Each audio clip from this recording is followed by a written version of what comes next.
Rural Lifestyle, brought to you by Brown Chevrolet Buick. In Wamego, just a short drive down the yellow brick road. Hey, Chad. How you doing? Hey, I can tell it has cooled off. We're coming into fall. Things have greened up. Right. Well, because probably 3 weeks ago I was out here and this was brown. This was brown. It looked dead, didn't it? It looked dead. Yeah. It's amazing what a little bit of good genetics will do. It looks really, really nice. Yeah. Okay, so people are buying grass seed. Right. They are renting power rakes and, right. and scratching the dirt. Tell us what we should be looking for. You know, the main thing we want to make sure is that we're buying a turf type tall fescue for those who want the green, fine textured look. K31 is fine if we're going out and, you know, the front end of the pasture, or a person that's got 5 or 10 acres and they're not too concerned with the back or something to that effect. It's fine for that, but we're looking for clean seed. That means that we don't want to see, you know, this 94% pure or less stuff. We want to see it up there 97% pure, and in the turf type we want to have 99.8 or something to that effect with 0.0 weed seed. Yeah. And I think genetics makes a world of difference, because last year I think everybody who watches the show knows that I replanted my yard. Yes. We've only talked about it a dozen times. Yeah.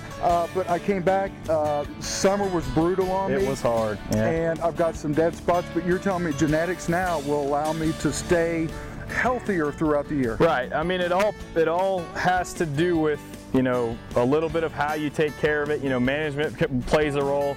The soil that you're in plays a role. The deeper the soil, the better these tall fescues are going to do. But what you have to do is just, every year they basically test all these, and certain ones are rated on a 1 to 9 scale on how they tolerate drought.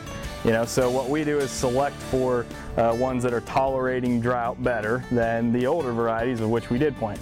So we'll always have a blend that's always trying to get a little bit better in drought, and we're talking about, you know, a little bit each year, but still making progress down that more drought-resistant plant, you know, or heat-tolerant plant. As we're all getting ready, and we all should be preparing right now for everything. Do we need to spray our yard? Because I just said, hey, I've got some brome patches I'm going to kill, and you said, just wait a little bit. You know, a lot of times what folks will do is they'll get excited about the weeds that they have out there, and it's okay if you want to spray it now to spray it now, but what we really need to focus on is getting the seed started. And a lot of these weeds that are out there now are at the end of their life cycle. They've got seed heads out. They're really tough to kill at this point. They're just about to die anyway. A lot of them will disappear at the first frost. So rather than invest our time and stress out our current grass, you know, spraying is a stress to your grass, and I'd rather not stress the grass to for the exchange of the weeds. I'd rather go seed and then worry about the you know, just worry about it later on when we get a little bit cooler temperature. What about stress on the grass owner? You know, that's something I can't help you with. You know, you gotta take a deep breath and think about the big picture. The end game is what we're looking for. You know, it's real easy to get nervous and get excited about something, but things don't happen overnight in your lawn. A lot of times, whatever you did that day, you won't even see the result of for a couple weeks. Okay. You know, it's just that fundamental management, that you're doing things properly at the right times, and it'll set you up to succeed in times where we have hot temperatures rather than kind of fall flat. So. Yeah, I think we've got time for about one more question. Okay. Say I've got a backyard area where I've got quite a few kids playing in it. What type of grass am I going to look for there? A lot of times the hardest thing to do is to take traffic off the yard while it's repairing, and then put traffic back on it. What I like to see in areas like that are a turf type tall fescue mixed with about 10% bluegrass by weight, and bluegrass has the ability to fill a damaged area.